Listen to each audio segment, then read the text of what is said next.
I'm doing it for my son. I'm doing it for my mother. And I'm doing it for my touch rugby team. For my mom and my granny. For Mema Tumelo. I'm doing it so that I can reconnect with my fellow musicians. Who are you doing it for? Who are you doing it for? Who are you doing it for? iDiskiTV powered by World Sports Betting. Cape Town City, my home points, 0.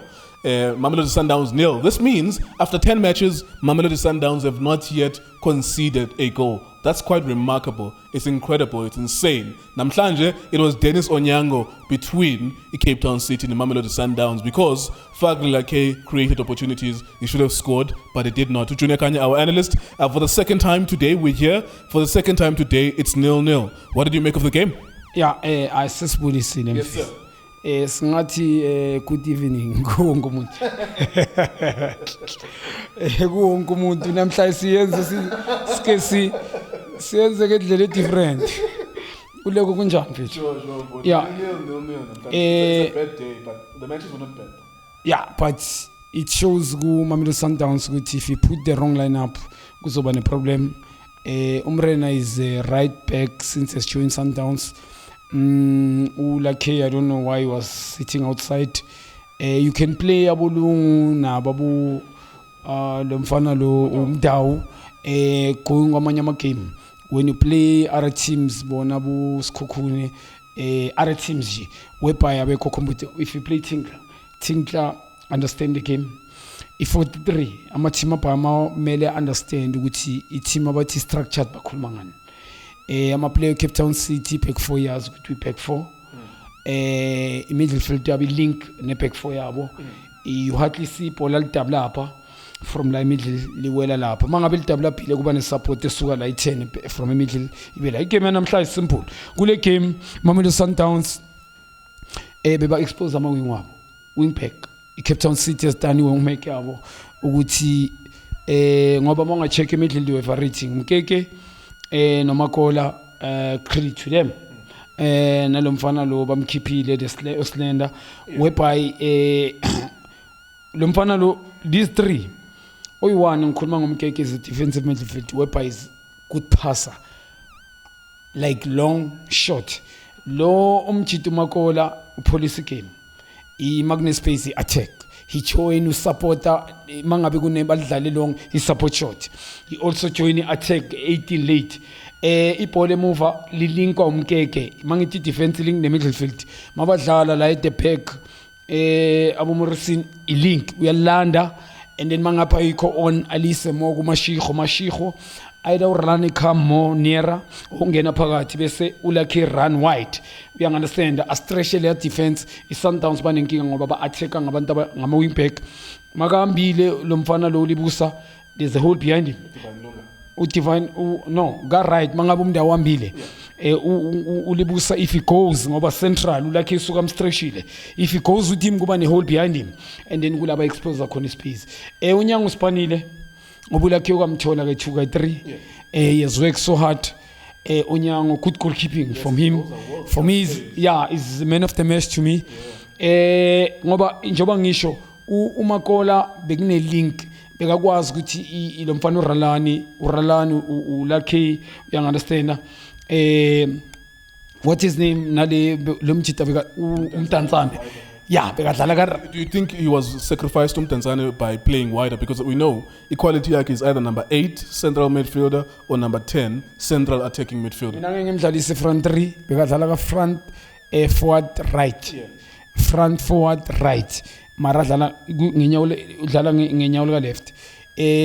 Akana speed if umdlala front 3 umuntu othanda ukucollect amabhola from deep namhlanje bekadlala front wide ibhola kumele wadlala first time ufuna ukulibamba be extra touch iSundowns seyibuyile yonke ngoba iSundowns beba expose kule side like especially ulungu yahamba yena nomnda kune ba fail to understand ukuthi kumele bambe nini they go both of them because of Analyst won't see that kwamanye ama game namhlanje bekabakhavela kakhulu going to Mamelodi Sundowns iSundowns they fluid angibonanga ebasebenzisa energy and being fluid Analyst has done so well in terms of defensive line in the middle. Domingo's done well. Yes, bam substitute but umfana Damfane attack Sundowns every time when he scored the ball. Bobon with the Sundowns, they look dangerous. Because umuntu okazi ukudlala behind the defense. But mawudlala defense, you can't blame. Ukutumela no Shalulile.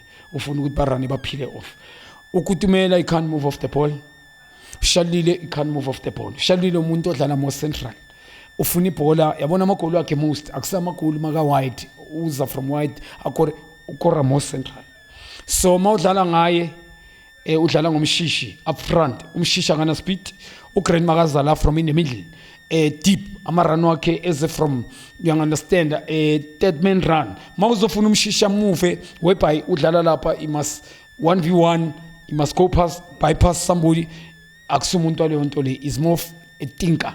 Yabo umuntu oza slowly, if you move ukwazi ukudelay pass ukuthi ayilesiyona mangizolipasa kuzoba offside okanye ithingi lichip umuntu onjalo, or let me take a shot my mom umnika umuntu 1v1 iba problem le front 3 engaba sipaneli ku Sundowns. Shalulile, Kutumela, Makutuza, Mshishi front 3 ka left, it didn't work. I don't know how coach enza kanjalo.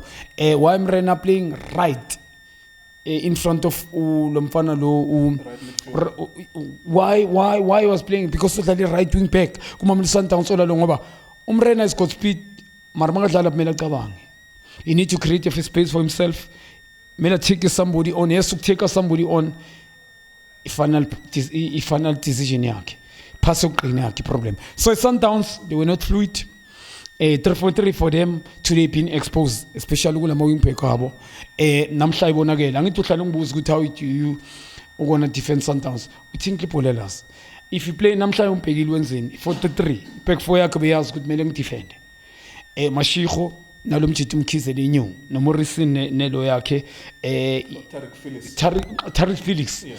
You understand, they did very well in terms of organization, more tactically. Lomfana lo yena lomfana odlala ngo left odlala in the middle Mukeke Makola na lomfana lo bamkhipilo slender. They understand ukuthi we play in the middle, we need to vary.